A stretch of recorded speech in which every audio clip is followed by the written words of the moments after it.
सतगुरु के प्यारे हो। गावो सच्ची बाणी,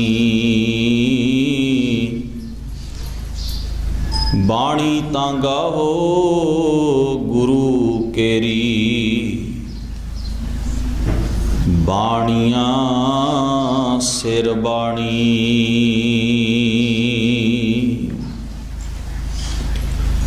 दूजी छोड़ कुवाटड़ी। इकस स्यों चित लाए, दूजे पावी नानका वहन लुड़ंदड़ी जाए। सिखो शब्द प्यारे हो, जन्म मरण की टेक। मोखी उजड़ सदा सुखी, नानक सिमरत एक।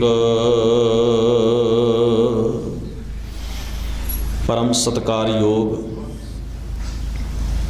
धन धन गुरु ग्रंथ साहब महाराज जी के सजे हुए पावन दरबार दियां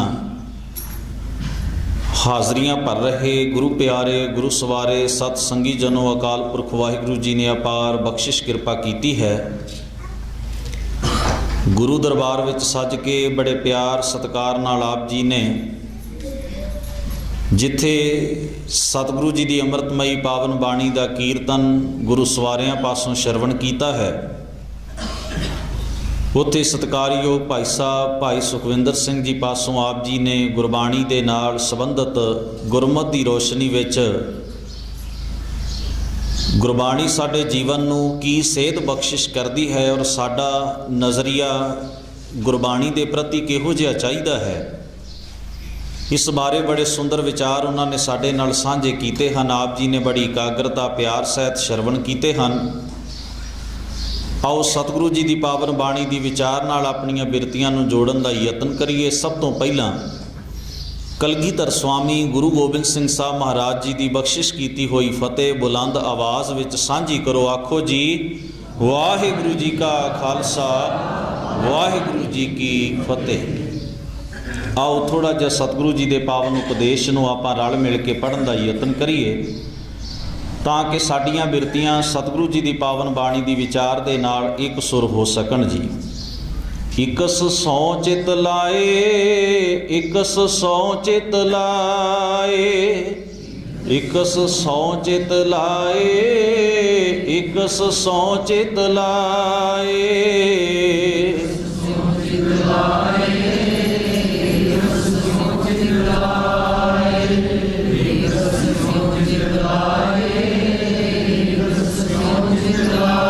इकस स्यों चित लाए, इकस स्यों चित लाए, इकस स्यों चित लाए, इकस स्यों चित लाए।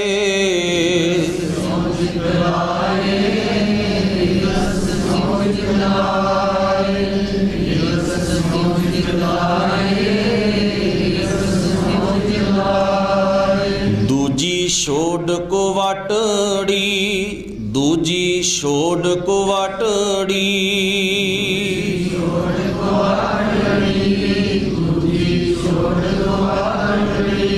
दूजी छोड़ कुवाटड़ी, दूजी छोड़ कुवाटड़ी।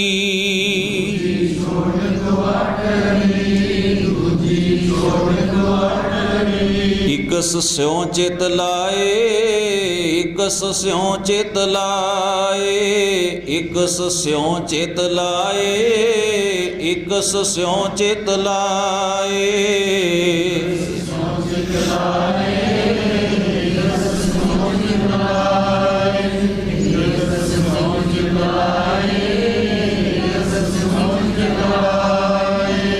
ਸ਼ਹੀਦਾਂ ਦੇ ਸਿਰਤਾਜ ਪੰਚਮ ਪਾਤਸ਼ਾਹ ਧੰਨ ਧੰਨ ਗੁਰੂ ਅਰਜਨ ਸਾਹਿਬ ਮਹਾਰਾਜ ਸਾਡੇ ਜੀਵਨ ਨੂੰ ਬੜੀ ਅਮੋਲਕ ਸੇਧ ਆਪਣੇ ਇਹਨਾਂ ਮੁਬਾਰਕ ਬਚਨਾਂ ਦੇ ਰਾਹੀਂ ਬਖਸ਼ਿਸ਼ ਕਰ ਰਹੇ ਨੇ। ਕੁਵਾਟੜੀ ਵਾਟ ਕਹਿੰਦੇ ਨੇ ਰਸਤੇ ਨੂੰ, ਤੇ ਕੁਵਾਟ ਕਹਿੰਦੇ ਨੇ ਭੈੜੇ ਰਸਤੇ ਨੂੰ। ਗੁਰੂਦੇਵ ਮਹਾਰਾਜ ਬਖਸ਼ਿਸ਼ ਕਰਦੇ ਨੇ ਦੂਜੀ ਛੋੜ ਕੁਵਾਟੜੀ। ਜਦੋਂ ਵੀ ਸਤਿਗੁਰਾਂ ਨੇ ਸਾਨੂੰ ਦੂਜੇ ਭਾਅ ਦੀ ਗੱਲ, ਦੂਜੇ ਰਸਤੇ ਦੀ ਗੱਲ ਗੁਰਬਾਣੀ ਦੇ ਵਿੱਚ ਕਹੀ, ਜਿੱਥੇ ਵੀ ਦੂਜਾ ਸ਼ਬਦ ਇਸ ਭਾਵ ਵਿੱਚ ਵਰਤਿਆ ਉਸ ਦਾ ਭਾਵ ਹੈ ਇੱਕ ਰੱਬ ਦਾ, ਇੱਕ ਸੱਚ ਦਾ ਰਾਹ ਛੱਡ ਕੇ ਜਿਹੜੇ ਹੋਰ ਭਰਮਾਂ, ਭੁਲੇਖਿਆਂ, ਮਨਮਤਾਂ, ਕਰਮਕਾਂਡਾਂ, ਅਗਿਆਨਤਾ ਭਰੇ, ਵਿਕਾਰਾਂ ਭਰੇ ਰਾਹਾਂ ਉੱਤੇ ਹੇ ਮਨੁੱਖ ਤੂੰ ਤੁਰ ਰਿਹਾ ਹੈ। ਇਹ ਦੂਸਰੇ ਭਾਅ ਦਾ ਰਸਤਾ ਹੈ ਜਿਸ ਨੂੰ ਗੁਰੂਦੇਵ ਮਹਾਰਾਜ ਆਖਦੇ ਨੇ। ਹੁਣ ਦੇਖੋ ਸਤਿਗੁਰੂ ਦੀ ਪਾਵਨ ਬਾਣੀ 'ਚੋਂ ਅਸੀਂ ਰੋਜ਼ ਕੀਰਤਨ ਦੇ ਦੁਆਰਾ ਆਸਾ ਕੀ ਵਾਰ ਦਾ ਇਹ ਪਾਵਨ ਬੋਲ ਪੜ੍ਹਦੇ ਸੁਣਦੇ ਹਾਂ, ਖਸਮ ਛੋੜ ਦੂਜੇ ਲੱਗੇ। ਖਸਮ ਕੌਣ ਹੈ? ਇਹ ਸੱਚ ਸਭਨਾ ਕਾ ਖਸਮ ਹੈ। ਇਹ ਸੱਚ ਸਭਨਾ ਕਾ ਖਸਮ ਹੈ। ਹੁਣ ਉਸ ਸੱਚ ਅਕਾਲ ਪੁਰਖ ਨੂੰ ਖਸਮ ਆਖਿਆ, ਮਾਲਕ ਆਖਿਆ, ਤੇ ਉਸ ਖਸਮ ਨੂੰ ਛੱਡ ਕੇ ਬੰਦਾ ਕਿਹੜੇ ਪਾਸੇ ਲੱਗਦਾ ਹੈ? ਸੱਚ ਨੂੰ ਛੱਡ ਕੇ ਬੰਦਾ ਕਿਹੜੇ ਪਾਸੇ ਵੱਲ ਧਿਆਨ ਕਰਦਾ ਹੈ? ਝੂਠ ਵੱਲ। ਇਮਾਨਦਾਰੀ ਨੂੰ ਛੱਡ ਕੇ ਕਿਹੜੇ ਪਾਸੇ ਵੱਲ ਧਿਆਨ ਕਰਦਾ ਹੈ? ਬੇਈਮਾਨੀ ਵੱਲ। ਧਰਮ ਨੂੰ ਛੱਡ ਕੇ ਬੰਦਾ ਕਿਸ ਪਾਸੇ ਵੱਲ ਧਿਆਨ ਕਰਦਾ ਹੈ? ਅਧਰਮ ਵੱਲ। ਚੰਗਿਆਈ ਨੂੰ ਛੱਡ ਕੇ ਕਿਸ ਪਾਸੇ ਵੱਲ ਧਿਆਨ ਕਰਦਾ ਹੈ? ਬੁਰਾਈ ਵੱਲ। ਦੂਸਰਾ ਰਸਤਾ ਇਹੋ ਹੀ ਹੈ ਨਾ ਜੀ। ਪਹਿਲਾ ਰਸਤਾ ਹੈ ਸੱਚ ਦਾ। ਇਹ ਸੱਚ ਸਭਨਾ ਕਾ ਖਸਮ ਹੈ। ਹੁਣ ਖਿਆਲ ਕਰੀਏ, ਮਹਾਰਾਜ ਨੇ ਅਕਾਲ ਪੁਰਖ ਦੀ ਵਿਚਾਰਧਾਰਾ ਨੂੰ ਸਮੇਂ ਦੀਆਂ ਸਾਰੀਆਂ ਵਲਗਣਾਂ ਦੇ ਵਿੱਚੋਂ ਬਾਹਰ ਕੱਢ ਲਿਆ। ਉਹਨਾਂ ਨੇ ਕਿਸੇ ਚਾਰ ਦੀਵਾਰੀ ਵਿੱਚ ਰੱਬ ਦੀ ਗੱਲ ਜਾਂ ਧਰਮ ਦੀ ਗੱਲ ਨੂੰ ਕੈਦ ਨਹੀਂ ਰਹਿਣ ਦਿੱਤਾ। ਪੁਰਾਤਨ ਮਤਾਂ ਦੇ ਵਿੱਚ ਕੁਝ ਐਸੀ ਖਰਾਬੀ ਆਈ ਕਿ ਧਰਮ ਤੇ ਮਜ਼ਹਬ ਤੇ ਰੱਬ, ਇਹ ਚੀਜ਼ਾਂ ਜਿਹੜੀਆਂ ਸਨ, ਇਹ ਕੁਝ ਚਾਰ ਦੀਵਾਰੀਆਂ ਜਾਂ ਕੁਝ ਵਲਗਣਾਂ ਦੇ ਵਿੱਚ ਬੰਦ ਹੋ ਗਈਆਂ ਸਨ। ਗੁਰੂ ਨਾਨਕ ਮਹਾਰਾਜ ਸੱਚੇ ਪਾਤਸ਼ਾਹ ਨੇ ਡੰਕੇ ਦੀ ਚੋਟ ਉੱਤੇ ਇਹ ਗੱਲ, ਭਾਈ ਸਾਹਿਬ ਬੜੀ ਪਿਆਰੀ ਉਦਾਹਰਣ ਸਾਂਝੀ ਕਰ ਰਹੇ ਸਨ ਸਾਡੇ ਨਾਲ, ਔਰ ਆਪ ਜੀ ਨੇ ਬੜੀ ਵਾਰ ਇਹ ਸੁਣੀ ਹੈ। ਹਾਜੀਆਂ ਦਾ ਗੁਰੂ ਨਾਨਕ ਨੂੰ ਇਹ ਪੁੱਛਣਾ ਵੀ ਤੁਹਾਡਾ ਮਜ਼ਹਬ ਕਿਹੜਾ ਉੱਤਮ ਮਜ਼ਹਬ ਹੈ ਦੋਵਾਂ ਦੇ ਵਿੱਚੋਂ, ਹਿੰਦੂ ਵਿੱਚੋਂ, ਮੁਸਲਮਾਨ ਵਿੱਚੋਂ। ਹੁਣ ਉਹ ਜਾਣਦੇ ਸਨ ਵੀ ਹਿੰਦ ਤੋਂ ਆਏ ਹੋਏ ਇਸ ਫਕੀਰ ਨੇ ਜਿਹੜਾ ਮੱਕੇ ਦੇ ਵਿੱਚ ਬੈਠਾ ਹੈ, ਜਿਹਦਾ ਵੇਸ ਵੀ ਇਸਲਾਮੀ ਹੈ, ਕੀ ਕਹੇਗਾ? ਇਹਦੀ ਗਵਾਹੀ ਤਾਂ ਸਾਡੇ ਹੱਕ 'ਚ ਹੀ, ਜੋ ਮੈਂ ਕਹਿਣਾ ਚਾਹੁੰਦਾ ਉਹਦੇ ਹੱਕ 'ਚ ਹੀ ਭੁਗਤੇਗੀ ਨਾ। ਪਰ ਇੱਕ ਬੇਨਤੀ ਕਰਾਂ, ਗੁਰੂ ਨਾਨਕ ਮਹਾਰਾਜ ਭਾਵੇਂ ਕਾਂਸ਼ੀ ਗਏ, ਭਾਵੇਂ ਹਰਿਦੁਆਰ ਗਏ, ਭਾਵੇਂ ਨਾਸਕ, ਉਜੈਨ ਤੇ ਲੰਕਾ ਤੱਕ, ਉਹਨਾਂ ਹਿੰਦੂ ਧਰਮ ਅਸਥਾਨਾਂ ਦੇ ਉੱਤੇ, ਤੀਰਥਾਂ ਦੇ ਉੱਤੇ ਗਏ, ਚਾਹੇ ਉਹ ਇਸਲਾਮੀ ਧਰਮ ਦੇ ਧਰਮ ਅਸਥਾਨਾਂ ਦੇ ਉੱਤੇ, ਮਜ਼ਹਬਾਂ ਦੇ ਸਥਾਨਾਂ ਦੇ ਉੱਤੇ ਗਏ, ਗੁਰੂ ਨਾਨਕ ਦੀ ਸੁਰ ਵਿੱਚ ਕੋਈ ਫਰਕ ਨਹੀਂ ਪਿਆ। ਕਾਰਨ ਇਹ ਹੈ ਕਿ ਗੁਰੂ ਨਾਨਕ ਦਾ ਸੱਚ ਇੱਕੋ ਹੀ ਹੈ।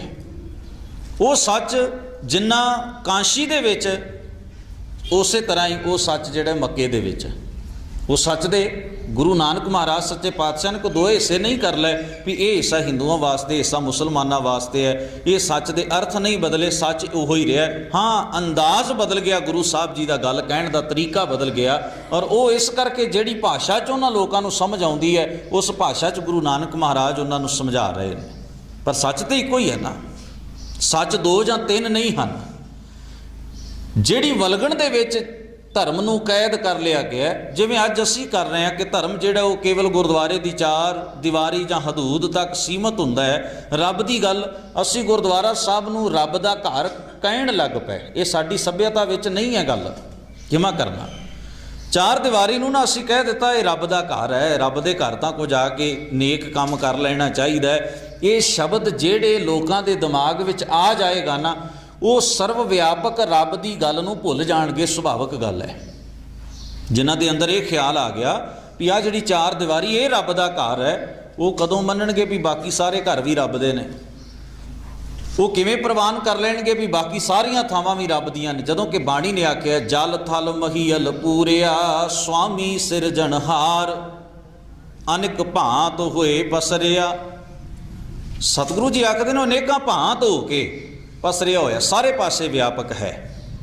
ਗੁਰੂ ਨਾਨਕ ਮਹਾਰਾਜ ਸੱਚੇ ਪਾਤਸ਼ਾਹ ਦੀ ਵਿਚਾਰਧਾਰਾ ਵਿੱਚ ਇਹ ਸਭ ਤੋਂ ਵੱਡਾ ਇਨਕਲਾਬ ਹੈ। ਉਹਨਾਂ ਨੇ ਆਖਿਆ ਰੱਬ ਕਿਸੇ ਚਾਰ ਦੀਵਾਰੀ ਵਿੱਚ ਬੰਦ ਨਹੀਂ ਹੋ ਸਕਦਾ। ਲੁਧਿਆਣੇ ਤੋਂ ਆਉਂਦਿਆਂ ਹੋਏ ਰਸਤੇ ਦੇ ਵਿੱਚ, ਲੁਧਿਆਣੇ ਸ਼ਹਿਰ ਦੇ ਬਾਹਰ ਹੀ ਇੱਕ ਧਰਮ ਦਾ ਸਥਾਨ ਬਣਿਆ। ਉਹਦੀ ਕੰਧ ਦੇ ਉੱਤੇ ਲਿਖਿਆ ਹੋਇਆ ਹੈ ਪਰਮੇਸ਼ਰ ਦਾ ਘਰ, ਪਰਮੇਸ਼ਰ ਦਾ ਘਰ। ਹੁਣ ਸੋਚਣ ਵਾਲੀ ਬਾਤ ਹੈ, ਇਹ ਧਰਮ ਸਥਾਨ ਤਾਂ 50 ਸਾਲ ਪਹਿਲਾਂ ਬਣਿਆ ਹੋਏਗਾ, 100 ਸਾਲ ਪਹਿਲਾਂ ਬਣਿਆ ਹੋਏਗਾ, ਔਰ ਸਾਡੇ ਉਹਨਾਂ ਸੱਜਣਾ ਦੇ ਖਿਆਲ ਮੁਤਾਬਕ ਵੀ ਜਿਸ ਵੇਲੇ ਉਹਨਾਂ ਨੇ 50 ਸਾਲ ਪਹਿਲਾਂ ਇਹ ਧਰਮ ਸਥਾਨ ਨਹੀਂ ਸੀ ਬਣਾਇਆ, ਵਿਚਾਰਾ ਰੱਬ ਸੜਕ ਤੇ ਸੌਂ ਕੇ ਗੁਜ਼ਾਰਾ ਕਰਦਾ ਹੋਏਗਾ, ਕਿਉਂਕਿ ਘਰ ਤਾਂ ਉਹਨੇ ਹੀ ਬਣਾ ਕੇ ਦਿੱਤਾ ਹੈ ਨਾ। ਅਸੀਂ ਸੋਚਦੇ 4 ਇੱਟਾਂ ਚਿਣ ਕੇ ਅਸੀਂ ਰੱਬ ਨੂੰ ਰਹਿਣ ਜੋਗਾ ਕਰ ਦਿੱਤਾ, ਵੀ ਰੱਬ ਤਾਂ ਵਿਚਾਰਾ ਬੇਘਰਾ ਸੀ, ਅਸੀਂ 4 ਇੱਟਾਂ ਨਾ ਲਾਉਂਦੇ ਰੱਬ ਨੂੰ ਰਹਿਣ ਵਾਸਤੇ ਘਰ ਹੀ ਨਹੀਂ ਸੀ ਮਿਲਣਾ। ਪਰਮੇਸ਼ਰ ਦਾ ਘਰ। ਹੁਣ ਗੁਰੂ ਗ੍ਰੰਥ ਸਾਹਿਬ ਮਹਾਰਾਜ ਦੀ ਮੁਬਾਰਕ ਬਾਣੀ ਨੂੰ ਪੜ੍ਹੀਏ। ਇਹ ਜਗ ਸੱਚੈ ਕੀ ਹੈ ਕੋਠੜੀ, ਸੱਚੇ ਕਾ ਵਿੱਚ ਵਾਸ। ਇਹ ਸਾਰਾ ਸੰਸਾਰ ਹੀ ਉਹਦਾ ਘਰ ਹੈ, ਉਹਦਾ ਵਾਸ ਸਮੁੱਚੀ ਕਾਇਨਾਤ ਦੇ ਵਿੱਚ ਹੈ, ਸਾਰੇ ਸੰਸਾਰ ਦੇ ਵਿੱਚ ਹੈ। ਜੇ ਭਲਾ ਮਨੁੱਖ ਇਸ ਗੱਲ ਨੂੰ ਅਸੈਪਟ ਕਰ ਲਵੇ, ਉਹ ਕਿਸੇ ਵਲਗਣ ਦਾ ਮੁਤਾਜ ਨਹੀਂ ਰਹਿ ਜਾਏਗਾ। ਔਰ ਗੁਰਦੁਆਰਾ ਜਿਹੜਾ ਇਹਨਾਂ ਸਿੱਖਿਆ ਦੇਣ ਦੀ ਥਾਂ ਹੈ, ਇਸ ਸਿੱਖਿਆ ਨੂੰ ਦ੍ਰਿੜ ਕਰਨਾ, ਇਸ ਨੂੰ ਕਮਾਉਣਾ ਸੰਗਤੀ ਰੂਪ ਵਿੱਚ, ਇਹ ਸਕੂਲ ਹੈ ਇੱਕ, ਇਹ ਗੁਰੂ ਦਾ ਸਕੂਲ ਹੈ। ਸਤ ਸੰਗਤ ਸਤਿਗੁਰ ਚਟਸ਼ਾਲ ਹੈ, ਜਿਤ ਹਰ ਗੁਣ ਸਿੱਖਾ। ਇਹ ਨਹੀਂ ਵੀ ਜੇ ਗੁਰੂ ਸਾਹਿਬ ਜੀ ਨੇ ਦੂਸਰੇ ਧਰਮਾਂ ਵਾਲਿਆਂ ਨੂੰ ਆਖਿਆ ਵੀ ਰੱਬ ਤੁਹਾਡੀਆਂ ਵਲਗਣਾਂ ਵਿੱਚ ਕਿਵੇਂ ਕੈਦ ਹੋ ਗਿਆ, ਤੇ ਅੱਜ ਇਹ ਗੱਲ ਸਾਡੇ ਤੇ ਵੀ ਤਾਂ ਐਵੇਂ ਲਾਗੂ ਹੋ ਰਹੀ ਜਦੋਂ ਅਸੀਂ ਕਹਿ ਦਿੰਦੇ ਰੱਬ ਦਾ ਘਰ ਹੈ। ਨਹੀਂ, ਇਹ ਗੁਰੂ ਦੁਆਰਾ ਹੈ। ਗੁਰੂ ਦੇ ਰਾਹੀਂ ਅਕਾਲ ਪੁਰਖ ਵਾਹਿਗੁਰੂ ਨਾਲ ਸਾਂਝ ਕਿਵੇਂ ਬਣੇ, ਅਸੀਂ ਇਹ ਗੱਲ ਸਿੱਖਣ ਵਾਸਤੇ ਗੁਰੂ ਗ੍ਰੰਥ ਸਾਹਿਬ ਮਹਾਰਾਜ ਦੇ ਕੋਲ ਇਕੱਠੇ ਹੁੰਦੇ ਹਾਂ, ਇਕਾਗਰ ਹੋ ਕੇ ਮਹਾਰਾਜ ਦੀ ਮੁਬਾਰਕ ਬਾਣੀ ਨਾਲ ਸਾਂਝ ਬਣਾਉਣ ਦਾ ਯਤਨ ਕਰਦੇ ਹਾਂ। ਹੁਣ ਗੁਰੂ ਦੇਵ ਨੇ ਦੂਜੇ ਭਾਵ ਦਾ ਮਤਲਬ ਬਾਣੀ ਦੇ ਵਿੱਚ ਕੀ ਆਖਿਆ? ਪਹਿਲਾ ਭਾਵ ਕੀ ਹੈ? ਇੱਕ ਰੱਬ, ਸੱਚ। ਸੱਚ ਨਾਲੋਂ ਟੁੱਟਿਆ ਹੋਇਆ ਬੰਦਾ ਜਦੋਂ ਝੂਠ ਵਾਲੇ ਪਾਸੇ, ਫਰੇਬ ਵਾਲੇ ਪਾਸੇ, ਬੇਈਮਾਨੀ ਵਾਲੇ ਪਾਸੇ, ਅਗਿਆਨਤਾ ਵਾਲੇ ਵਿਕਾਰੀ ਜੀਵਨ ਵਾਲੇ ਪਾਸੇ ਤੁਰਦਾ, ਉਹਨੂੰ ਮਹਾਰਾਜ ਬਾਣੀ 'ਚ ਕਹਿ ਰਹੇ ਨੇ, ਖਸਮ ਛੋੜ ਦੂਜੇ ਲੱਗੇ ਡੁੱਬੇ ਸੇਵਨ ਜਾ ਰਿਹਾ। ਹੋਰ ਪੜ੍ਹੀਏ, ਆਪੀ ਨੇ ਆਪ ਸਾਜਿਓ, ਆਪੀ ਨੇ ਰਚਿਓ। ਹੁਣ ਅੱਗੇ ਪੜ੍ਹੋ, ਦੂਈ ਕੁਦਰਤ ਸਾਜੀ ਹੈ, ਕੁਦਰਤੀ ਵਰਤਾਰੇ ਤੱਕ ਸੀਮਤ ਰਹਿ ਜਾਣਾ। ਭਾਈ ਸਾਹਿਬ ਜੀ ਦਾ ਇੱਕ ਬਚਨ ਭਾਈ ਗੁਰਦਾਸ ਜੀ ਦਾ ਮੈਂ ਆਪ ਜੀ ਦੇ ਨਾਲ ਸਾਂਝਾ ਕਰਾਂ। ਵੈਸੇ ਹਰ ਸਮੇਂ ਦਾ ਮਨੁੱਖ ਆਪਣੇ ਤੋਂ ਪਹਿਲਾਂ ਹੋ ਗੁਜ਼ਰੇ ਲੋਕਾਂ ਦੇ ਬਾਰੇ ਇਹ ਹੀ ਵਿਚਾਰ ਰੱਖਦਾ ਹੈ ਵੀ ਉਹ ਸਾਡੇ ਨਾਲੋਂ ਕਾਫੀ ਪਛੜੇ ਹੋਏ ਸਨ। ਆਪਾਂ ਪੁਰਾਣੇ ਲੋਕਾਂ ਬਾਰੇ ਰੱਖਦੇ ਹਾਂ, ਆਉਣ ਵਾਲੀ ਜਨਰੇਸ਼ਨ ਸਾਡੇ ਬਾਰੇ ਵੀ ਕਿਹਾ ਕਰੇਗੀ ਸਾਡੇ ਤੋਂ ਪਹਿਲਾਂ ਜਿਹੜੀ ਜਨਰੇਸ਼ਨ ਸੀ ਨਾ, ਉਹ ਕੁਝ ਪਛੜੀ ਹੋਈ ਸੀ। ਕਿਉਂਕਿ ਸਮਾਂ ਜਿਉਂ-ਜਿਉਂ ਅੱਗੇ ਵੱਧ ਰਿਹਾ ਹੈ, ਕੁਝ ਪਦਾਰਥ ਵੱਧ ਆ ਰਹੇ ਨੇ, ਕੁਝ ਪਦਾਰਥਕ ਤਰੱਕੀ ਹੋ ਰਹੀ ਹੈ, ਉੱਨਤੀ ਹੋ ਰਹੀ ਹੈ, ਕੁਝ ਸਹੂਲਤਾਂ ਦੇ ਵਿੱਚ ਵਾਧਾ ਹੋ ਰਿਹਾ, ਖੋਜ ਵਿੱਚ ਵਾਧਾ ਹੋ ਰਿਹਾ, ਤੇ ਇਹ ਅੱਜ ਦੀ ਜਨਰੇਸ਼ਨ ਜਿਵੇਂ ਕਹਿ ਰਹੀ ਸਾਡੇ ਤੋਂ ਪਹਿਲਾਂ ਆਉਣ ਵਾਲੇ ਜਿਹੜੇ ਸਨ ਨਾ, ਉਹ ਹੋ ਗੁਜ਼ਰੇ ਜਿਹੜੇ ਲੋਕ ਨੇ ਉਹ ਥੋੜ੍ਹੇ ਪਛੜੇ ਹੋਏ ਸਨ, ਉਹਨਾਂ ਕੋਲ ਕੁਝ ਬਹੁਤੀਆਂ ਚੰਗੀਆਂ ਚੀਜ਼ਾਂ ਨਹੀਂ ਸਨ। ਪਰ ਮੈਂ ਕਈ ਵਾਰ ਸੋਚਦਾ ਹਾਂ, ਕਈ ਗੁਣ ਉਹਨਾਂ ਵਿੱਚ ਐਸੇ ਕੀਮਤੀ ਸਨ ਜਿਹੜੇ ਅੱਜ ਅਸੀਂ ਗਵਾ ਬੈਠੇ ਹਾਂ ਪਦਾਰਥਾਂ ਦੀ ਚਕਾਚੌਂਧ ਦੇ ਵਿੱਚ। ਕੁਝ ਚੀਜ਼ਾਂ ਐਸੀਆਂ ਸਨ ਉਸ ਸਮੇਂ ਦੇ ਅੰਦਰ ਜਿਹੜੀਆਂ ਅੱਜ ਅਸੀਂ ਜਿਨ੍ਹਾਂ ਦਾ ਪੱਲਾ ਛੱਡ ਕੇ ਕੱਖੋਂ ਹੌਲੇ ਹੋ ਗਏ ਹਾਂ। ਕੇਵਲ ਪਦਾਰਥ ਸਾਡੇ ਹੱਥ ਵਿੱਚ ਰਹਿ ਗਿਆ, ਬਾਕੀ ਸੱਭਿਅਤਾ ਸਾਡੇ ਹੱਥੋਂ ਨਿਕਲ ਗਈ, ਵਿਰਾਸਤ ਸਾਡੇ ਹੱਥੋਂ ਨਿਕਲ ਗਈ, ਜੀਵਨ ਜਿਉਣ ਦਾ ਉਹ ਸਾਧ ਮੁਰਾਦਾ ਤਰੀਕਾ ਸਾਡੇ ਕੋਲੋਂ ਗਵਾਚ ਗਿਆ। ਭਗਤ ਪੂਰਨ ਸਿੰਘ ਜੀ ਨੇ ਇੱਕ ਗੱਲ ਆਪਣੀ ਲਿਖਤ ਵਿੱਚ ਬੜੀ ਕੀਮਤੀ ਲਿਖੀ ਹੈ, ਔਰ ਵੇਖੋ ਹੈਰਾਨੀ ਦੀ ਗੱਲ ਹੈ, ਐਸੇ ਗੁਰਸਿੱਖ ਜਿਨ੍ਹਾਂ ਨੇ ਮਨੁੱਖਤਾ ਦੀ ਸੇਵਾ ਰੱਜ ਕੇ ਕੀਤੀ ਹੋਵੇ, ਸਾਰਾ ਜੀਵਨ ਗੁਰਬਾਣੀ ਦੇ ਲੇਖੇ ਲਾਇਆ ਹੋਵੇ, ਉਹਨਾਂ ਦੀਆਂ ਲਿਖਤਾਂ ਨੂੰ ਨਾ ਤਾਂ ਅਸੀਂ ਪੜ੍ਹਨਾ ਚਾਹੁੰਦੇ ਹਾਂ, ਨਾ ਵਿਚਾਰਨਾ ਚਾਹੁੰਦੇ, ਨਾ ਔਰ ਉਹਨਾਂ ਦਾ ਕਦੇ ਜ਼ਿਕਰ ਹੀ ਅਸੀਂ ਕਰਨ ਦੀ ਕੋਸ਼ਿਸ਼ ਕਰਦੇ ਹਾਂ। ਇਹ ਸਾਡਾ ਮਾਨਸਿਕ ਖੋਟ ਹੈ ਵੀ ਅਸੀਂ ਆਪਣੇ ਰਹਿਨੁਮਾ, ਆਪਣੇ ਆਗੂ ਅੱਜ ਉਹਨਾਂ ਲੋਕਾਂ ਨੂੰ ਬਣਾ ਲਿਆ ਜਿਨ੍ਹਾਂ ਲੋਕਾਂ ਦੀ ਕੌਮ ਨੂੰ ਰਤੀ ਭਰ ਵੀ ਦੇਣ ਨਹੀਂ, ਬਲਕਿ ਉਹ ਕੌਮ ਨੂੰ ਚੱਟ ਰਹੇ ਨੇ ਬੁਰੀ ਤਰ੍ਹਾਂ ਨਾਲ, ਵੀ ਅਸੀਂ ਕੌਮ ਦਾ ਖੂਨ ਜਿਹੜਾ ਚੰਗੀ ਤਰ੍ਹਾਂ ਪੀ ਜਾਈਏ ਜੋਕਾਂ ਵਾਂਗ। ਕੋਈ ਆਪਣੀ ਪੂਜਾ ਕਰਵਾ ਕੇ ਪੀ ਰਿਹਾ, ਕੋਈ ਮੱਥੇ ਟਿਕਵਾ ਕੇ ਪੀ ਰਿਹਾ, ਕੋਈ ਸੰਤ ਬ੍ਰਹਮ ਗਿਆਨੀ ਬਣ ਕੇ ਕੌਮ ਨੂੰ ਬੁਰੀ ਤਰ੍ਹਾਂ ਨਾਲ ਧਾਰਮਿਕ ਤੌਰ ਤੇ, ਆਤਮਿਕ ਤੌਰ ਦੇ ਉੱਤੇ ਕੰਗਾਲ ਬਣਾ ਦੇਣਾ ਚਾਹੁੰਦਾ ਵੀ ਇਹਨਾਂ ਨੂੰ ਆਤਮਿਕ ਕੰਗਾਲੀ ਦੇ ਰਾਹ ਦੇ ਉੱਤੇ ਪਾ ਦਿਓ। ਜਿਹੜੀ ਕੌਮ ਆਪਣਾ ਆਤਮਿਕ ਖਜ਼ਾਨਾ ਗਵਾ ਬੈਠਦੀ ਹੈ ਨਾ, ਉਹ ਕਾਹੇ ਜੋਗੀ ਨਹੀਂ ਰਹਿ ਜਾਂਦੀ। ਦੌਲਤ ਭਾਵੇਂ ਉਹਦੇ ਕੋਲ ਜਿੰਨੀ ਮਰਜ਼ੀ ਆ ਜਾਏ, ਉਹ ਦੌਲਤ ਉਹਨਾਂ ਨੂੰ ਖਰਾਬ ਕਰਨ ਵਾਲੇ ਪਾਸੇ ਲੈ ਜਾਏਗੀ। ਕੱਲਾ ਪਦਾਰਥ ਕੁਝ ਨਹੀਂ ਹੁੰਦਾ। ਜੇ ਪਦਾਰਥ ਨੂੰ ਹੰਢਾਉਣ ਵਾਲਿਆਂ ਦੇ ਅੰਦਰ ਧਰਮ ਨਾ ਹੋਵੇ, ਨੇਕੀ ਨਾ ਹੋਵੇ, ਚੰਗਾ ਆਚਰਣ ਨਾ ਹੋਵੇ, ਉਹ ਪਦਾਰਥਾਂ ਜੀਵਨ ਦਾ ਸਤਿਆਨਾਸ਼ ਕਰ ਦੇਵੇਗਾ। ਹੁਣ ਖਿਆਲ ਕਰੀਏ ਇਸ ਨੁਕਤੇ ਵੱਲ। ਭਗਤ ਪੂਰਨ ਸਿੰਘ ਜੀ ਨੇ ਇੱਕ ਜਗ੍ਹਾ ਦੇ ਉੱਤੇ ਲਿਖਿਆ, ਕਹਿਣ ਲੱਗੇ ਮੈਂ ਸਮਾਜ ਵੱਲ ਝਾਤ ਮਾਰਦਾ, ਮਨੁੱਖ ਮੈਨੂੰ ਬੜਾ ਪਰੇਸ਼ਾਨ, ਬੜਾ ਦੁਖੀ ਨਜ਼ਰ ਆ ਰਿਹਾ ਹੈ। ਮਨੁੱਖ ਦਾ ਭਵਿੱਖ ਮੈਨੂੰ ਬੜਾ ਹਨੇਰੇ ਦੇ ਵਿੱਚ ਪ੍ਰਤੀਤ ਹੁੰਦਾ ਹੈ। ਔਰ ਕਹਿਣ ਲੱਗੇ ਮੈਂ ਮਨੁੱਖਾਂ ਦੇ ਨੇੜੇ ਹੋ ਕੇ ਹੀ ਸੋਚਿਆ, ਇਹਦਾ ਸਭ ਤੋਂ ਵੱਡਾ ਕਾਰਨ ਮੈਂ ਇਹ ਵੇਖਿਆ, ਬੰਦਾ ਆਪਣੀ ਹੱਦ ਤੋਂ ਵੱਧ ਪੈਰ ਪਸਾਰਦਾ ਹੈ। ਮਨੁੱਖ ਦੀ ਜ਼ਿੰਦਗੀ 'ਚੋਂ ਸਾਦਗੀ ਬਿਲਕੁਲ ਨਿਕਲ ਗਈ ਹੈ।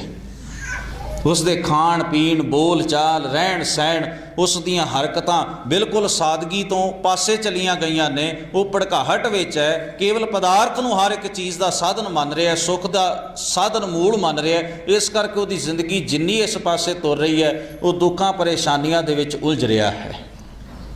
ਫਿਰ ਉਹਨਾਂ ਨੇ ਸ਼ਬਦ ਦੀਆਂ ਟੂਕਾਂ ਗੁਰੂ ਗ੍ਰੰਥ ਸਾਹਿਬ ਮਹਾਰਾਜ ਦੀ ਬਾਣੀ ਦੇ ਵਿੱਚੋਂ ਦਿੱਤੀਆਂ ਨੇ। ਬਾਬਾ ਹੋਰ ਖਾਣਾ ਖੁਸ਼ੀ ਖੁਆਰ ਜਿਤ ਖਾਧੈ, ਤਨ ਪੀੜੀਐ ਮਨ ਮਹਿ ਚੱਲੈ ਵਿਕਾਰ। ਬਾਬਾ ਹੋਰ ਪਹਿਨਣ ਖੁਸ਼ੀ ਖੁਆਰ ਜਿਤ ਪਹਿਨਦੈ, ਤਨ ਪੀੜੀਐ ਮਨ ਮਹਿ। ਹੁਣ ਇਹ ਸੇਧ ਦੇਣ ਵਾਲੇ ਸ਼ਬਦ ਸਨ, ਜਿਨ੍ਹਾਂ ਨੂੰ ਅਸੀਂ ਬੜੇ ਪਿਆਰ ਸਹਿਤ ਸੰਗਤ ਵਿੱਚ ਬੈਠ ਕੇ ਪੜ੍ਹਨਾ, ਸੁਣਨਾ ਤੇ ਵਿਚਾਰਨਾ ਸੀ। ਇਹਨਾਂ ਤੋਂ ਜੀਵਨ ਜਿਉਣ ਦਾ ਕੁਝ ਢੰਗ ਸਿੱਖਣਾ ਸੀ ਅਸੀਂ ਗੁਰੂ ਗ੍ਰੰਥ ਸਾਹਿਬ ਮਹਾਰਾਜ ਦੇ ਸ਼ਬਦਾਂ ਤੋਂ, ਵੀ ਸਤਿਗੁਰੂ ਜੀ ਸਾਨੂੰ ਕਿਹੋ ਜਿਹਾ ਜੀਵਨ ਜਿਉਣਾ ਚਾਹੀਦਾ ਹੈ, ਜਿਹੜਾ ਦੁੱਖ ਪਰੇਸ਼ਾਨੀ, ਆਤਮਿਕ ਵਿਪਦਾ ਤੋਂ, ਮਾਨਸਿਕ ਉਲਝਣਾਂ ਤੋਂ ਬਿਲਕੁਲ ਰਹਿਤ ਹੋਵੇ। ਅਸੀਂ ਆਨੰਦ ਵਾਲਾ ਆਪਣਾ ਪਰਿਵਾਰਕ ਜੀਵਨ ਜੀ ਸਕੀਏ, ਆਪਣਾ ਨਿੱਜੀ ਜੀਵਨ ਜੀ ਸਕੀਏ, ਸਾਡੇ ਜੀਵਨ ਦੀਆਂ ਉਲਝਣਾਂ ਬਿਨਸ ਜਾਣ। ਇਹ ਅਸੀਂ ਗੁਰੂ ਗ੍ਰੰਥ ਸਾਹਿਬ ਮਹਾਰਾਜ ਕੋਲੋਂ ਜੇ ਸਿੱਖ ਲੈਂਦੇ, ਸਾਨੂੰ ਕਿਸੇ ਅਖੌਤੀ ਸਿਆਣੇ ਬਾਬੇ ਦੀ ਪੁੱਛਣਾ ਦੀ ਲੋੜ, ਕਿਸੇ ਜੋਤਸ਼ੀ ਕੋਲੋਂ ਹੱਥ ਵਿਖਾਉਣ ਦੀ, ਗ੍ਰਹਿ ਚਾਲ ਪੁੱਛਣ ਦੀ ਲੋੜ ਪੈਂਦੀ? ਬਿਲਕੁਲ ਨਹੀਂ ਪੈਂਦੀ। ਭਿਖਾਰੀ ਨੂੰ ਮੰਗਣਾ ਪੈਂਦਾ ਦੂਸਰੇ ਦੇ ਦਰਵਾਜ਼ੇ ਤੇ, ਜਿਹਦੇ ਕੋਲ ਹੈ ਉਹਨੂੰ ਮੰਗਣ ਦੀ ਲੋੜ ਕੀ ਹੈ? ਜਿਹਦੀ ਜ਼ਰੂਰਤ ਪੂਰੀ ਹੋ ਰਹੀ ਉਹਨੂੰ ਮੰਗਣ ਦੀ ਕੀ ਲੋੜ ਹੈ? ਜੇ ਸਾਡੀ ਜ਼ਰੂਰਤ ਅਸੀਂ ਗੁਰੂ ਗ੍ਰੰਥ ਸਾਹਿਬ ਦੀ ਬਾਣੀ ਨੂੰ ਵਿਚਾਰ ਕੇ ਪੂਰੀ ਕਰਦੇ, ਸਾਨੂੰ ਕਿਸੇ ਅੱਗੇ ਹੱਥ ਅੱਡਣ ਦੀ ਲੋੜ ਨਹੀਂ ਸੀ। ਅਸੀਂ ਭਿਖਾਰੀ ਬਣੇ ਹੀ ਤਾਂ ਕਿਉਂਕਿ ਅਸੀਂ ਆਪਣੇ ਘਰ ਦੇ ਖਜ਼ਾਨੇ ਦੀ ਸਾਰ ਨਹੀਂ ਜਾਣੀ, ਜੋ ਸਾਨੂੰ ਦਾਤ ਗੁਰੂ ਸਾਹਿਬ ਜੀ ਨੇ ਬਖਸ਼ਿਸ਼ ਕੀਤੀ ਹੋਈ ਹੈ। ਪਿਓ ਦਾਦੇ ਕਾ ਖੋਲ ਡਿੱਠਾ ਖਜ਼ਾਨਾ। ਹੁਣ ਗੁਰੂ ਨੇ ਸ਼ਬਦ ਵੇਖੋ ਕਿੰਨੇ ਪਿਆਰੇ ਵਰਤੇ ਨੇ। ਖਜ਼ਾਨਾ ਤੇ ਹੈ ਪਿਓ ਦਾਦੇ ਦਾ, ਪਰ ਇਹਨੂੰ ਖੋਲ੍ਹਣਾ ਹੈ ਤੇ ਇਹਨੂੰ ਵੇਖਣਾ ਹੈ। ਦੋ ਸ਼ਬਦ ਵਰਤੇ ਨੇ, ਖੋਲ ਡਿੱਠਾ। ਇਹ ਖੋਲ੍ਹਣਾ ਵੀ ਹੈ ਤੇ ਇਹਨੂੰ ਵੇਖਣਾ ਵੀ ਹੈ ਗੌਰ ਦੇ ਨਾਲ। ਹੁਣ ਸਿੱਖ ਨਾ ਇਹਨੂੰ ਖੋਲ੍ਹਣ ਵਾਸਤੇ ਤਿਆਰ ਹੈ ਇਸ ਖਜ਼ਾਨੇ ਨੂੰ, ਤੇ ਨਾ ਇਹਨੂੰ ਵੇਖਣ ਵਾਸਤੇ ਤਿਆਰ ਹੈ। ਸਿੱਖ ਆਖਦਾ ਨਾ ਮੈਂ ਵੇਖਾਂ ਨਾ ਮੈਂ ਖੋਲ੍ਹਾਂ, ਬਸ ਅਮੀਰ ਹੋ ਜਾਵਾਂ। ਮੇਰੀ ਜ਼ਿੰਦਗੀ 'ਚ ਹਰ ਸੁੱਖ ਹੋਣਾ ਚਾਹੀਦਾ ਹੈ, ਮੇਰੀ ਜ਼ਿੰਦਗੀ 'ਚ ਹਰ ਸਹੂਲਤ ਹੋਣੀ ਚਾਹੀਦੀ ਹੈ। ਅਸੀਂ ਆਉਂਦੇ ਹਾਂ ਧੰਨ ਗੁਰੂ ਗ੍ਰੰਥ ਸਾਹਿਬ ਮਹਾਰਾਜ ਦੇ ਕੋਲ। ਇਹ ਠੀਕ ਹੈ ਕਿ ਗੁਰੂ ਗ੍ਰੰਥ ਸਾਹਿਬ ਸਾਡੇ ਹਲਤ ਪਲਤ ਦੇ ਰੱਖਿਅਕ ਨੇ। ਅਸੀਂ ਆਪਣਾ ਦੁੱਖ ਸੁੱਖ ਆਪਣੇ ਗੁਰੂ ਕੋਲ ਨਹੀਂ ਕਹਿਣਾ ਤੇ ਕਿਹਦੇ ਕੋਲ ਕਹਿਣਾ? ਪਰ ਇੱਕ ਮੈਂ ਬੇਨਤੀ ਕਰਾਂ, ਜਦੋਂ ਅਸੀਂ ਆ ਕੇ ਗੁਰੂ ਸਾਹਿਬ ਜੀ ਦੇ ਕੋਲ ਆਖਦੇ ਮਹਾਰਾਜ ਸਾਡਾ ਪਰਿਵਾਰ ਖੁਸ਼ ਰਹੇ, ਸਾਡੀ ਜ਼ਿੰਦਗੀ 'ਚ ਸ਼ਾਂਤੀ ਰਹੇ, ਸਾਡੀ ਜ਼ਿੰਦਗੀ ਦੇ ਦੁੱਖ ਦੂਰ ਹੋ ਜਾਣ, ਪਰੇਸ਼ਾਨੀਆਂ ਦੂਰ ਹੋ ਜਾਣ, ਪਰ ਅਸੀਂ ਤਾਂ ਕਹਿ ਦਿੱਤਾ ਗੁਰੂ ਗ੍ਰੰਥ ਸਾਹਿਬ ਨੂੰ ਮਹਾਰਾਜ ਆਹ ਚੀਜ਼ਾਂ ਚਾਹੀਦੀਆਂ ਨੇ। ਸਿੱਖਾ ਥੋੜਾ ਵਕਤ ਤੇ ਕੱਢ, ਸਮਾਂ ਤੇ ਕੱਢ, ਗੁਰੂ ਕੋਲੋਂ ਪੁੱਛ ਵੀ ਤੇ ਲੈ ਨਾ ਵੀ ਇਹ ਚੀਜ਼ਾਂ ਆਉਣਗੀਆਂ ਕਿਵੇਂ ਜੀਵਨ ਵਿੱਚ। ਜਦੋਂ ਗੁਰੂ ਦੱਸਣ ਲੱਗਦਾ ਉਹਨੇ ਚਿਰ ਨੂੰ ਤੂੰ ਕੜਾਹ ਪ੍ਰਸ਼ਾਦੀ ਦੇਗ ਲੈ ਕੇ ਗੁਰਦੁਆਰੇ ਦੀ ਹਦੂਦ ਤੋਂ ਵੀ ਬਾਹਰ ਹੋ ਜਾਣਾ। ਤੇਰੇ ਕੋਲ ਤਾਂ ਸਮਾਂ ਹੀ ਨਹੀਂ ਗੁਰੂ ਦੀ ਗੱਲ ਸੁਣਦਾ, ਤੇਰੇ ਕੋਲ ਤਾਂ ਵਕਤ ਹੀ ਨਹੀਂ ਗੁਰੂ ਗ੍ਰੰਥ ਸਾਹਿਬ ਮਹਾਰਾਜ ਦੇ ਕੋਲੋਂ ਜੁਗਤ ਲੈਣ ਦਾ, ਜਿਹੜੀ ਜੁਗਤ ਦੇ ਨਾਲ ਜ਼ਿੰਦਗੀ ਦੇ ਵਿੱਚ ਸੁੱਖ ਆਨੰਦ ਸਹੂਲਤ ਪੈਦਾ ਹੋਣਾ, ਚਾਓ ਖਿਡਾਓ ਪੈਦਾ ਹੋਣਾ। ਤੂੰ ਕਹਿ ਤੇ ਰਹੇ ਮਹਾਰਾਜ ਆ ਵੀ ਦੇ ਦਿਓ ਆ ਵੀ ਦੇ ਦਿਓ, ਪਰ ਗੁਰੂ ਸਾਹਿਬ ਜਿਹੜੀ ਜੁਗਤ ਦੱਸ ਰਹੇ ਨੇ ਵੀ ਕਿਵੇਂ ਮਿਲੇਗਾ ਇਹ ਸਾਰਾ ਕੁਝ, ਉਹ ਤੂੰ ਪੁੱਛਣ ਦਾ ਯਤਨ ਹੀ ਨਹੀਂ ਕਰਦਾ, ਸੁਣਨ ਦਾ ਯਤਨ ਹੀ ਨਹੀਂ ਕਰਦਾ। ਕਿਵੇਂ ਗੱਲ ਬਣ ਜਾਏਗੀ? ਅੱਧਾ ਕੰਮ ਹੋ ਰਿਹਾ, ਦੱਸਿਆ ਤੇ ਜਾ ਰਿਹਾ ਗੁਰੂ ਗ੍ਰੰਥ ਸਾਹਿਬ ਨੂੰ ਮੁਆਫ ਕਰਨਾ। ਅਸੀਂ ਨਾ ਬਹੁਤੀ ਵਾਰ ਮਹਾਰਾਜ ਦੇ ਕੋਲ ਪਤਾ ਕੀ ਲੈਣ ਵਾਸਤੇ ਆਉਂਦੇ ਹਾਂ? ਗੁਰਦੁਆਰੇ ਕੀ ਲੈਣ ਵਾਸਤੇ ਆਉਂਦੇ ਹਾਂ? ਗੁਰੂ ਗ੍ਰੰਥ ਸਾਹਿਬ ਨੂੰ ਕੰਮ ਦੱਸਣ ਵਾਸਤੇ। ਕਿਉਂਕਿ ਅਸੀਂ ਸੋਚਦੇ ਅਸੀਂ ਬੜੇ ਬਿਜ਼ੀ ਹਾਂ, ਘਰ ਦਾ ਕੰਮ ਹੈ, ਬੱਚਿਆਂ ਨੂੰ ਪੜ੍ਹਾਉਣਾ ਹੈ, ਸਕੂਲ ਛੱਡਣਾ ਹੈ, ਫਿਰ ਸਕੂਲ ਤੋਂ ਲਿਆ ਕੇ ਟਿਊਸ਼ਨ ਭੇਜਣਾ ਹੈ, ਆਪਣਾ ਕੰਮ ਕਰਨਾ ਹੈ, ਪਾਰਟ ਟਾਈਮ ਜੌਬ ਕਰਨੀ, ਬੜੇ ਕੰਮ ਨੇ ਸਾਨੂੰ। ਗੁਰੂ ਗ੍ਰੰਥ ਸਾਹਿਬ ਮਹਾਰਾਜ ਤਾਂ ਵਿਹਲੇ ਨੇ। ਮਹਾਰਾਜ ਤੁਸੀਂ ਆ ਵੀ ਕੰਮ ਕਰ ਦਿਓ, ਆ ਵੀ ਕੰਮ ਕਰ ਦਿਓ, ਆ ਵੀ ਕੰਮ ਕਰ ਦਿਓ। ਜਿਵੇਂ ਦਫ਼ਤਰ ਜਾਣ ਲੱਗਿਆ, ਆਫਿਸ ਜਾਣ ਲੱਗਿਆ ਬੰਦਾ ਆਪਣੇ ਘਰ ਦੇ ਬਜ਼ੁਰਗ ਨੂੰ ਕਹਿ ਜਾਂਦਾ ਤੁਸੀਂ ਤੇ ਪਿਤਾ ਜੀ ਘਰ 'ਚ ਵਿਹਲੇ ਰਹਿਣਾ ਆ, ਇੰਨੇ ਕੁ ਕੰਮ ਮੇਰੇ ਆਉਂਦਿਆਂ ਨੂੰ ਤੁਸੀਂ ਮੁਕਾ ਛੱਡਣੇ, ਇੰਨੇ ਕੁ ਕੰਮ ਤੁਸੀਂ ਕਰ ਦੇਣੇ, ਮੇਰੇ ਲਈ ਥੋੜ੍ਹਾ ਜਿਹਾ ਸੌਖਾ ਹੋ ਜਾਏਗਾ। ਅਸੀਂ ਗੁਰੂ ਗ੍ਰੰਥ ਸਾਹਿਬ ਨੂੰ ਕੰਮ ਦੱਸਣ ਆਏ। ਮਹਾਰਾਜ ਕਾਰ ਛੋਟੀ ਹੈ ਵੱਡੀ ਚਾਹੀਦੀ ਹੈ, ਘਰ ਛੋਟਾ ਹੈ ਵੱਡਾ ਚਾਹੀਦਾ, ਤੁਸੀਂ ਕੋਸ਼ਿਸ਼ ਕਰਿਓ, ਮੈਂ ਤਾਂ ਬਹੁਤ ਬਿਜ਼ੀ ਹਾਂ, ਇੰਨੇ ਕੁ ਕੰਮ ਤੁਸੀਂ ਕਰ ਦਿਓ। ਅਸੀਂ ਸਾਰੇ ਗੁਰੂ ਗ੍ਰੰਥ ਸਾਹਿਬ ਨੂੰ ਕੰਮ ਦੱਸਣ ਆ ਰਹੇ ਹਾਂ, ਪਰ ਗੁਰੂ ਗ੍ਰੰਥ ਸਾਹਿਬ ਮਹਾਰਾਜ ਵੀ ਸਾਨੂੰ ਕੁਝ ਦੱਸ ਰਹੇ ਨੇ, ਅਸੀਂ ਉਹ ਸੁਣ ਰਹੇ ਹਾਂ। ਸਾਡੇ ਕੰਨਾਂ ਦੇ ਵਿੱਚ ਗੁਰੂ ਦੀ ਆਵਾਜ਼ ਪੈ ਰਹੀ ਹੈ? ਨਹੀਂ। ਚਾਹੇ ਕੀਰਤਨ ਹੋ ਰਿਹਾ ਹੈ, ਚਾਹੇ ਕਥਾ ਹੋ ਰਹੀ ਹੈ, ਚਾਹੇ ਬਾਣੀ ਦਾ ਪਾਠ ਹੋ ਰਿਹਾ, ਚਾਹੇ ਅਸੀਂ ਖੁਦ ਵੀ ਕਰ ਰਹੇ ਹਾਂ, ਅਸੀਂ ਮਹਿਸੂਸ ਕਰਦੇ ਹਾਂ ਵੀ ਨਹੀਂ, ਇਹ ਇੱਕ ਰਸਮ ਅਸੀਂ ਪੂਰੀ ਕਰ ਛੱਡੀਏ। ਅਸੀਂ ਇਹ ਸਮਝਣ ਦਾ ਯਤਨ ਨਹੀਂ ਕਰ ਰਹੇ ਵੀ ਗੁਰੂ ਦੀ ਬਾਣੀ ਚਾਹੇ ਕੋਈ ਵੀ ਪੜ੍ਹ ਰਿਹਾ, ਕੋਈ ਵੀ ਗਾ ਰਿਹਾ, ਕੋਈ ਵੀ ਸੁਣਾ ਰਿਹਾ, ਭਾਵੇਂ ਮੈਂ ਖੁਦ ਪੜ੍ਹ ਰਿਹਾ, ਗੁਰੂ ਮੇਰੇ ਨਾਲ ਕੋਈ ਗੱਲ ਕਰਨੀ ਚਾਹੁੰਦਾ ਹੈ, ਗੁਰੂ ਮੈਨੂੰ ਕੋਈ ਜੀਵਨ ਦਾ ਨਿਚੋੜ, ਕੋਈ ਤਰੀਕਾ ਸਮਝਾਉਣਾ ਚਾਹੁੰਦਾ ਹੈ, ਗੁਰੂ ਮੈਨੂੰ ਕੋਈ ਜੁਗਤ ਦੱਸਣੀ ਚਾਹੁੰਦਾ ਹੈ ਜ਼ਿੰਦਗੀ ਦੀ। ਅਸੀਂ ਉਸ ਜੁਗਤ ਨੂੰ ਆਪਣੇ ਹੱਥੋਂ ਛੱਡ ਦਿੱਤਾ। ਉਹ ਤੌਰ ਤਰੀਕੇ ਜਿਹੜੇ ਸਨ ਗੁਰਮਤ ਦੇ, ਉਹ ਸਾਡੇ ਹੱਥੋਂ ਛੁੱਟ ਗਏ। ਹੁਣ ਉਹ ਸਾਰੀਆਂ ਉਲਝਣਾਂ ਦਾ ਹੱਲ ਗੁਰੂ ਗ੍ਰੰਥ ਸਾਹਿਬ ਦੀ ਬਾਣੀ 'ਚ ਹੈ, ਪਰ ਅਸੀਂ ਉਸ ਨੂੰ ਖੋਜਣਾ ਨਹੀਂ ਚਾਹੁੰਦੇ, ਨਾ ਇਹਨੂੰ ਖੋਲ੍ਹਣਾ ਚਾਹੁੰਦੇ ਹਾਂ, ਨਾ ਇਹਨੂੰ ਵੇਖਣਾ ਚਾਹੁੰਦੇ ਹਾਂ। ਭਾਈ ਸਾਹਿਬ ਜੀ ਸ਼ਬਦ ਪੜ੍ਹ ਰਹੇ ਸਨ ਗੁਰੂ ਦੇ ਦਰਸ਼ਨ ਬਾਰੇ, ਔਰ ਪੰਕਤੀਆਂ ਬੜੀਆਂ ਮਸ਼ਹੂਰ ਨੇ, ਸਾਡੀ ਰਸਨਾ ਦੇ ਉੱਤੇ ਚੜ੍ਹੀਆਂ ਹੋਈਆਂ ਨੇ। ਦਰਸ਼ਨ ਦੇਖ ਜੀਵਾਂ ਗੁਰ ਤੇਰਾ, ਪੂਰਨ ਕਰਮ ਹੋਏ ਪ੍ਰਭ, ਇਹ ਬੇਨੰਤੀ ਸੁਣ ਪ੍ਰਭ ਮੇਰੇ, ਦੇ ਨਾਮ ਕਾਰ ਆਪਣੇ ਚਿਹਰੇ। ਨਾਮ ਤੇ ਦੇ, ਪਰ ਨਾਮ ਤਦੋਂ ਮਿਲਦਾ ਕਾਰ ਆਪਣੇ ਚਿਹਰੇ ਦਾ ਮਤਲਬ ਹੁੰਦਾ ਸੇਵਕ।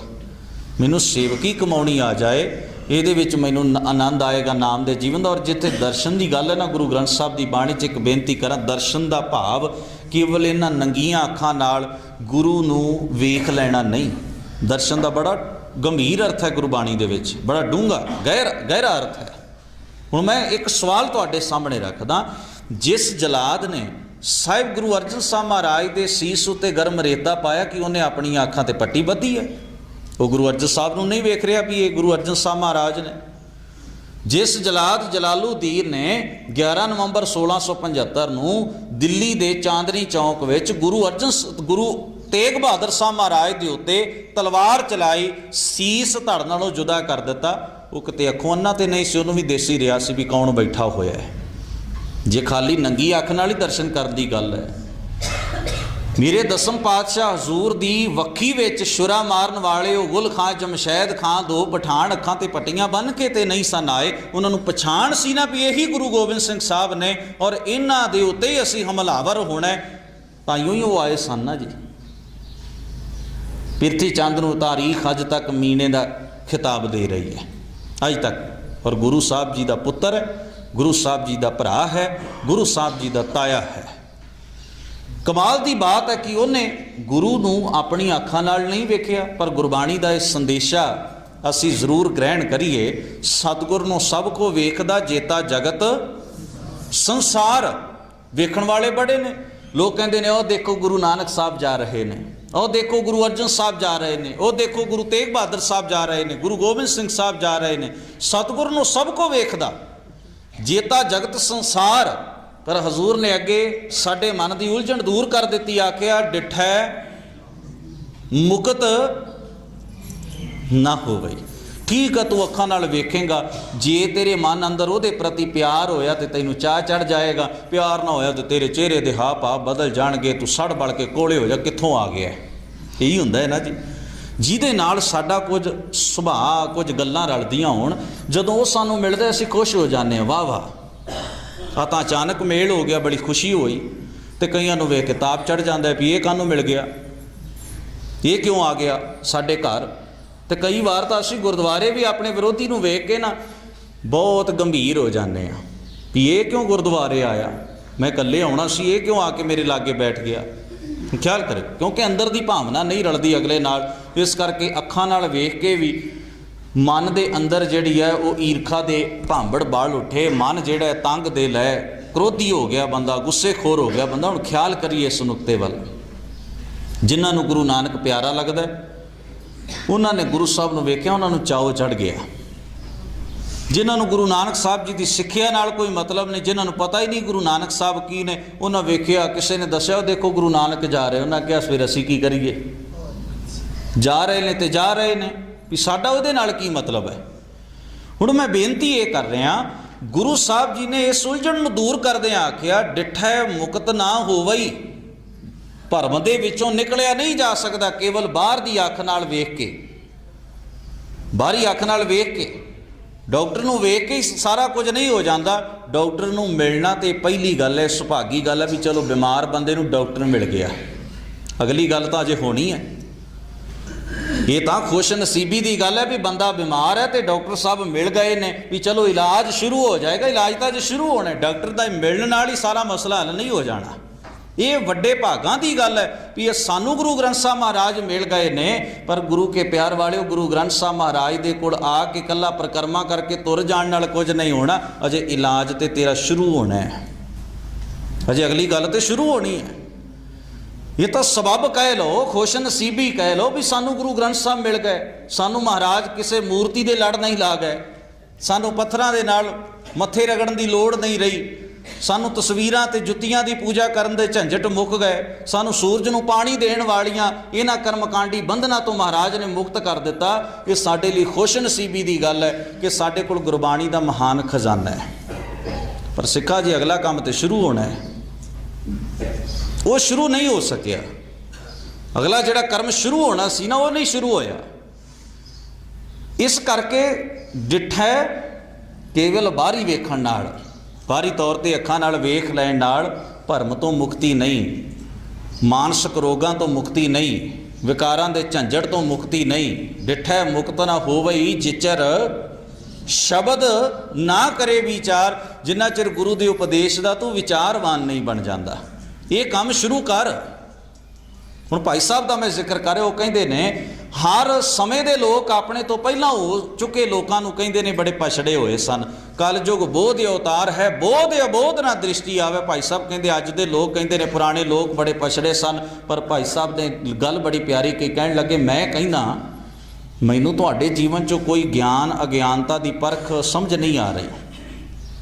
ਕਲਯੁਗ ਬੋਧ ਅਵਤਾਰ ਹੈ, ਬੋਧ ਅਬੋਧ ਨਾ ਦ੍ਰਿਸ਼ਟੀ ਆਵੇ। ਕੋਈ ਨਾ ਕਿਸੇ ਵਰਜਈ ਸੋਈ ਕਰੈ ਜੋਈ ਮਨ। ਕੋਈ ਕਿਸੇ ਨੂੰ ਰੋਕਦਾ ਨਹੀਂ, ਜੋ ਜਿਹਦੇ ਮਨ ਆਉਂਦਾ ਕਰ ਰਿਹਾ। ਹੁਣ ਇਹ ਹਾਲਤ ਕਿਹੜੇ ਘਰ ਵਿੱਚ ਹੋ ਸਕਦੀ ਹੈ? ਜਿਸ ਘਰ ਵਿੱਚ ਤਾਲਮੇਲ ਨਹੀਂ ਹੈ। ਧੀ ਜੋ ਮਰਜ਼ੀ ਕਰੇ ਮਾਂ ਉਹਨੂੰ ਕਹਿ ਨਹੀਂ ਸਕਦੀ। ਧੀ ਮਾਂ ਦੀ ਨਹੀਂ ਸੁਣਦੀ, ਮਾਂ ਧੀ ਦੀ ਨਹੀਂ ਸੁਣਦੀ, ਪਿਓ ਪੁੱਤਰ ਦੀ ਨਹੀਂ ਸੁਣਦਾ। ਪਤੀ ਪਤਨੀ ਦੇ ਇੱਕ ਦੂਸਰੇ ਨਾਲ ਸੰਬੰਧ ਕੁਝ ਐਸੇ ਵਿਖੜੇ ਹੋ ਗਏ ਕਿ ਦੋਵਾਂ ਨੂੰ ਜੇ ਸਲਾਹ ਇੱਕ ਦੂਸਰਾ ਦੇਵੇਗਾ ਵੀ ਤੇ ਕੋਈ ਫਾਇਦਾ ਨਹੀਂ। ਇਹਨੂੰ ਬਹੁਤ ਨਿੱਘਰ ਗਈ ਹਾਲਤ ਆਖਿਆ ਭਾਈ ਸਾਹਿਬ ਨੇ। ਕਹਿਣ ਲੱਗੇ ਕੋਈ ਨਾ ਕਿਸੇ ਵਰਜਈ ਸੋਈ ਕਰੈ। ਤੁਸੀਂ ਇਸ ਨੂੰ ਮਾਡਰਨ ਪੁਣਾ ਕਹਿੰਦੇ ਹੋ, ਇਸ ਨੂੰ ਸਿਆਣਪ ਕਹਿੰਦੇ ਹੋ, ਐਡਵਾਂਸ ਹੋ ਗਿਆ ਕਹਿੰਦੇ ਹੋ। ਇਹ ਤਾਂ ਪਛੜਿਆਂ ਦੀ ਨਿਸ਼ਾਨੀ। ਜਿੱਥੇ ਗੱਲ ਕਰਨ ਦਾ ਹੱਕ ਹੀ ਬੰਦਾ ਗਵਾ ਲਵੇ, ਜਿੱਥੇ ਦੂਸਰੇ ਦੀ ਗੱਲ ਹੀ ਬੰਦਾ ਨਾ ਸੁਣੇ, ਸਲਾਹ ਦੇ ਉੱਤੇ ਅਮਲ ਹੀ ਨਾ ਕਰੇ। ਕਹਿਣ ਲੱਗੇ ਕਾਹਦਾ ਅਗਾਂਹ ਵਧੂ ਸੁਭਾਅ ਹੋਇਆ। ਅਸੀਂ ਕਹਿ ਰਹੇ ਹਾਂ ਅੱਜ ਸਮਾਜ ਬੜਾ ਅਗਾਂਹ ਵਧੂ ਹੈ। ਕਿੰਨਾ ਕੁ ਅਗਾਂਹ ਵਧੂ ਹੈ ਸਾਡੇ ਜੀਵਨ ਤੋਂ ਪਤਾ ਲੱਗ ਰਿਹਾ ਹੈ। ਠੀਕ ਹੈ ਪਦਾਰਥ ਬਹੁਤੇ ਆ ਗਏ, ਪਰ ਪਦਾਰਥ ਅਗਾਂਹ ਵਧੂ ਹੋਣ ਦੀ ਨਿਸ਼ਾਨੀ ਤੇ ਨਹੀਂ ਨਾ। ਜੀਵਨ ਤੇ ਪਛੜ ਗਿਆ ਨਾ, ਘਰ ਦੇ ਮਾਹੌਲ ਤੇ ਡਿਸਟਰਬ ਹੋ ਗਏ ਨਾ। ਕੋਈ ਨਾ ਕਿਸੇ ਵਰਜਈ ਸੋਈ ਕਰੈ ਜੋਈ ਮਨ ਭਾਵੈ। ਕਿਸੇ ਪੁਜਾਈ ਸ਼ਿਲਾ ਸੁਨ ਕੋਈ ਗੋਰੀ ਮੜੀ ਪੁਜਾਵੈ। ਤੰਤ ਮੰਤ ਪਾਖੰਡ ਕਰ ਕਲੈ ਕ੍ਰੋਧ ਬਵਾਦ ਵਧਾਵੈ। ਆਪੋ ਧਾਪੀ ਹੋਏ ਕੈ ਨਿਆਰੇ ਨਿਆਰੇ ਧਰਮ ਚਲਾਵੈ। ਕੋਈ ਪੂਜਾ ਚੰਦ ਸੂਰ ਕੋਈ ਧਰਤੇ ਆਕਾਸ਼ ਮਨਾਵੈ। ਪੌਣ ਪਾਣੀ ਬੈ ਸੰਤਰੋ ਧਰਮ ਰਾਜ ਕੋਈ ਤ੍ਰਿਪਤਾਵੈ। ਫੋਕਟ ਧਰਮੀ ਤੇ ਹੈ ਦੂਜਾ ਭਾਵ। ਇੱਕ ਅਕਾਲ ਪੁਰਖ ਵਾਹਿਗੁਰੂ ਦੇ ਗੁਣਾਂ ਨੂੰ ਆਪਣੇ ਜੀਵਨ ਦਾ ਹਿੱਸਾ ਬਣਾਉਣ ਦੀ ਬਜਾਏ, ਗੁਰੂ ਦੇ ਉਪਦੇਸ਼ ਦੇ ਰਾਹ ਦੇ ਉੱਤੇ ਚੱਲਣ ਦੀ ਬਜਾਏ ਬਾਕੀ ਕੰਮਾਂ 'ਚ ਉਲਝ ਗਿਆ ਸਮਾਜ। ਇਸ ਨੂੰ ਗੁਰੂ ਸਾਹਿਬ ਨੇ ਆਖਿਆ ਦੂਜੀ ਛੋੜ ਕੁਵਟੜੀ। ਇਹ ਭੈੜਾ ਰਸਤਾ ਛੱਡ ਦੇ। ਇੱਕ ਸੌ ਚਿੱਤ ਲਾਏ, ਚਿੱਤ ਇੱਕ ਦੇ ਨਾਲ ਜੋੜ ਕੇ ਰੱਖ। ਦੂਜੇ ਭਾਵੀ ਨਾਨਕਾ ਦੂਜੇ ਭਾ ਦੇ ਪਿਆਰ ਵਿੱਚ ਹੈ ਨਾਨਕਾ। ਵਹਿਣ ਲੁਢੰਦੜੀ ਜਾਏ ਦੁਨੀਆ ਵਹਿ ਰਹੀ ਹੈ ਡੁੱਬ ਰਹੀ ਹੈ। ਮੈਂ ਵੇਖ ਰਿਹਾ ਸੰਸਾਰ ਡੁੱਬ ਰਿਹਾ ਹੈ। ਆਓ ਸਤਿਗੁਰੂ ਜੀ ਦੇ ਉਪਦੇਸ਼ ਨਾਲ ਜੁੜੀਏ। ਸਾਨੂੰ ਡੁੱਬਦਿਆਂ ਹੋਇਆਂ ਨੂੰ ਜੋ ਸਤਿਗੁਰੂ ਜੀ ਸ਼ਬਦ ਦਾ ਸਹਾਰਾ ਟੇਕ ਬਖਸ਼ਿਸ਼ ਕਰ ਰਹੇ ਨੇ, ਜੇ ਸ਼ਬਦ ਦੀ ਕਮਾਈ ਨਾਲ ਸਾਡੇ ਪੁਰਖਿਆਂ ਨੇ ਬੜਾ ਮਹਾਨ ਇਤਿਹਾਸ ਤੇ ਵਿਰਸਾ ਸੰਸਾਰ ਦੀ ਝੋਲੀ ਦੇ ਵਿੱਚ ਪਾਇਆ ਹੈ, ਜਿਨ੍ਹਾਂ ਨੂੰ ਅਸੀਂ ਅਰਦਾਸ ਵਿੱਚ ਨਿਤਾ ਪ੍ਰਤੀ ਯਾਦ ਕਰਦੇ ਹਾਂ, ਜਿਨ੍ਹਾਂ ਨੂੰ ਅਸੀਂ ਬੜੇ ਮਾਣ ਤੇ ਫਖਰ ਨਾਲ ਚੇਤੇ ਕਰਕੇ ਸਿਜਦਾ ਕਰਦੇ ਹਾਂ। ਆਓ ਉਹਨਾਂ ਨੇ ਜੋ ਜਿੰਨਾ ਵੀ ਜੀਵਨ ਜੀਵੇ ਹੈ ਨਾ, जो विरसा जो तारीख कमाई है वो गुरबाणी के उपदेश उत्ते चल के कमाई है। और गुरबाणी ही सारे सुखां दा सोमा है। गुरबाणी उस महान विरासत की जन्मदाती है। उस धन गुरु ग्रंथ साहिब महाराज के उपदेश नूं अपने हिरदे विच वसाउण दा यतन करिए। शब्द दे नाल जुड़िए, सिखो शब्द प्यारे। गुरु इन्ने प्यारे ढंग नाल सानू जो प्रेरणा कर रहे ने उस मुताबिक सानू जीवन जीउण दा यतन करना चाहिए। धन गुरु ग्रंथ साहिब महाराज किरपा करन, होईयां भुलां चुकां दी खिमा बख्शण। आप सरबत संगत दा बहुत बहुत धन्नवाद। हुण आप जी दे सन्मुख भाई सरबजीत सिंह जी धुंदा आप जी दे नाल कुछ समय लई सतगुरु दी पावन बाणी दीयां विचारां सांझीआं करनगे। आप जी ने बड़ी एकाग्रता सहित श्रवण करनियां हन। किताबां सीडियां दा बाहर स्टाल लगा है। आप जी ने जरूर कुछ ना कुछ उस जगह तो इतिहास गुरबाणी दीयां नाल संबंधित किताबां लैके जाणियां हन। बड़े प्यार सत्कार नाल फतेह गजाओ। वाहिगुरू जी का खालसा, वाहिगुरू जी की फतेह।